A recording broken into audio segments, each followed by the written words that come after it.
Hey friends, good morning. I have been thinking about 2020 lately, and what I've come to is 2020 is like that ex that keeps coming around, and you keep taking him back. At first, when things first start, he's looking good. You're like feeling it. You're like, oh my God, I think 2020 is going to be my year. And then he's like, you want to go out for drinks sometime? Celebrate me? And that should have been your first red flag. And you're like, sure, why not? And you know, the beginning stages of a relationship, like you're looking good. You're losing weight, you're working out, you're taking care of yourself, but things just kind of go downhill after that. And he comes around and he says something like, yeah, I just got back from starting all these wildfires. And you're like, who does that?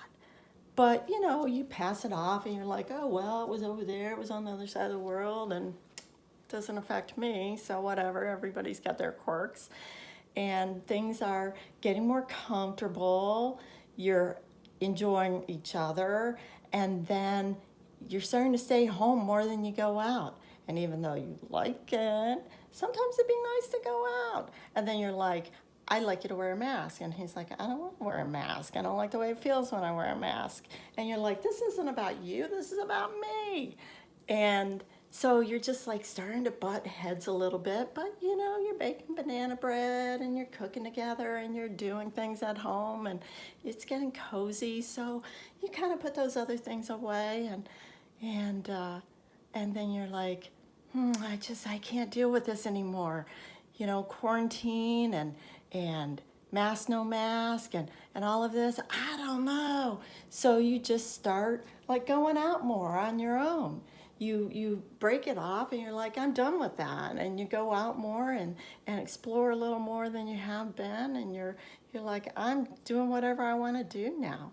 And then he comes back around and he's like, you're like, I really like this guy. But then he says things like, hey, you know, want to see my murder hornets? I got these on sale. They're great, aren't they? And you're like, that's weird, but whatever. You know, everybody has their quirks, and you pass it off. Then things get really heated, and you get a little too comfortable with each other, and you start telling each other how it really is, how you really feel. You know, that initial relationship stuff is like, that nice stuff is over there, and you start breaking it down and just like letting yourself be who you are and say what you feel. And then it's like all this you know, protests and police and friends losing friends and family losing family and racial injustice stuff and all these hateful memes and all this. And you're like, fuck this shit. I'm out. I can't deal with this anymore. I am out. And you break it off. You think you break it off. But the problem is you don't really break it off, because why do exes keep coming around? Why do these bad situations keep coming around? Usually it's because you're not learning something you're supposed to learn. There's a lesson here. There's something here that you're not getting. And most times it is just bottom line, bullet pointed. It's just a basic lack of consideration for each other, basic lack of love for yourself and love for him. If you really loved him, you'd see that he's stuck in his own stuff and he's not happy in his own stuff. And if you really loved yourself, you'd see that you're not really happy either. You know, staying in something that you're used to, but it's like, it's working, whatever, it's not bad.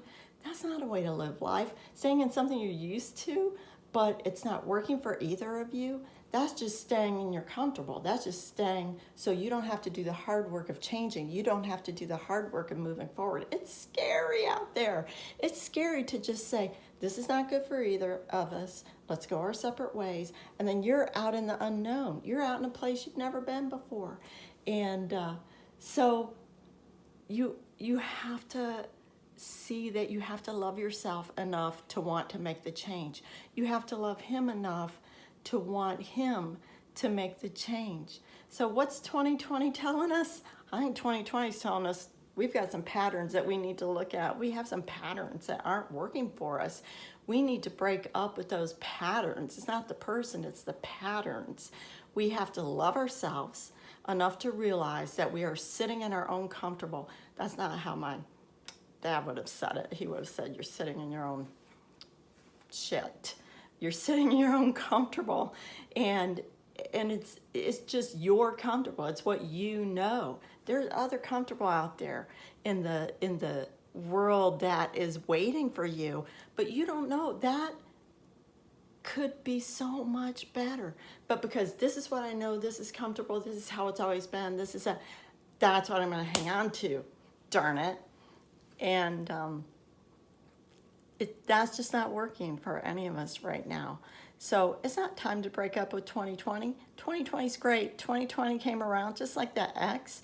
2020 came around to show us we're not loving each other enough. We're not loving ourselves. We're not loving the other person. We're not loving each other enough, because if we really loved each other, we'd want to break out of these patterns and figure out how to make a better life for all of us. How to make a better life, not just for me, but for him too. How to make a better life for all of us. So let's break up, not with 2020, let's break up with our patterns. And I love you guys. Have a great rest of your day. I miss you all. And just go throw that gorgeousness of yours out at the world, because we need more of that.